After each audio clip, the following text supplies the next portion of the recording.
ಉತ್ತರ ಕನ್ನಡ ಶಿರಸಿಯಲ್ಲಿ doctor Ramesh F ಕಲ್ಗುಡ್ಕರ್ ಕೊಲೆ 5 ತಿಂಗಳ ಹಿಂದೆ ಡಾಕ್ಟರ್ ಪತ್ನಿ ಹೃದಯಾಘಾತದಿಂದ ನಿಧನರಾಗಿದ್ದರು. ಪತ್ನಿಯ ತಂಗಿಯೊಂದಿಗೆ 2ನೇ ಮದುವೆಗೆ ಇನ್ನೊಂದೇ ದಿನ ಬಾಕಿ ಇತ್ತು. ಮದುವೆಗೆಂದು ಚಿನ್ನಾಭರಣಗಳನ್ನು ಖರೀದಿ ಮಾಡಿದ್ದ ಡಾಕ್ಟರ್ ರಮೇಶ್ ವಿಷಯ ತಿಳಿದಿದ್ದ ಸ್ನೇಹಿತನೇ ಹತ್ಯೆ ಮಾಡಿ ಚಿನ್ನಾಭರಣ ದೋಚಿದ್ದ.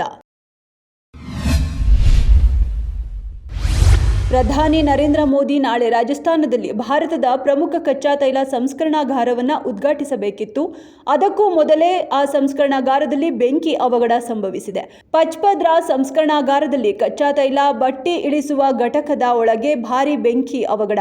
ಬೆಂಕಿ ಕೆಲವೇ ಕ್ಷಣಗಳಲ್ಲಿ ತೀವ್ರಗೊಂಡಿದ್ದು ಆ ಪ್ರದೇಶದಲ್ಲಿದ್ದ ಕಾರ್ಮಿಕರು ಮತ್ತು ಸಿಬ್ಬಂದಿಗಳಲ್ಲಿ ಆತಂಕ ಮೂಡಿಸಿತು.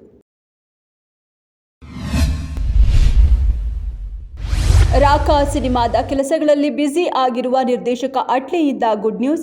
ಖ್ಯಾತ ನಿರ್ದೇಶಕ ಅಟ್ಲಿ ಹಾಗೂ ಅವರ ಪತ್ನಿ ಪ್ರಿಯಾ ಅವರ ಮನೆಯಲ್ಲಿ ಸಂಭ್ರಮದ ವಾತಾವರಣ.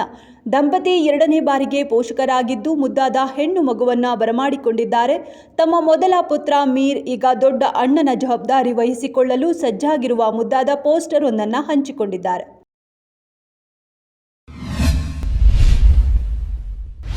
ಘಾಜಿಯಾಬಾದ್ನಲ್ಲಿ ರ್ಯಾಪಿಡೋ ಬೈಕ್ ಟ್ಯಾಕ್ಸಿ ಚಾಲಕನೊಬ್ಬ ಗ್ರಾಹಕಿಗೆ ಅಸಭ್ಯ ಸಂದೇಶವನ್ನು ಕಳುಹಿಸಿ ಕಿರುಕುಳ.